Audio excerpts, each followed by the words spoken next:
In this video, I'll be showing you how to use Windows Media Player in Windows 11. It's a very simple method, so if you find this video helpful, be sure to drop a like and subscribe. But anyways, getting into it, let's say you want to use the original Windows Media Player that's normally not available on like Windows 10 or 11.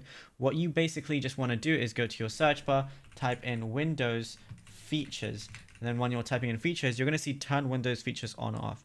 So then from here, you're going to see a lot of different options. But what you want to do is you want to scroll down, go to media features, then you're going to see Windows Media Player Legacy app. So if it's unchecked, all you want to do is recheck it. And then what you want to do is once it's rechecked, you're just going to go type in Windows Media Player, and as you can see, Windows Media Player Legacy is right here. Then you can just open it up and really just do whatever you want with it. And like, you can obviously play music from here, you can create playlists, you can obviously stream different stuff if you want to turn on media streamings and organize it however you want.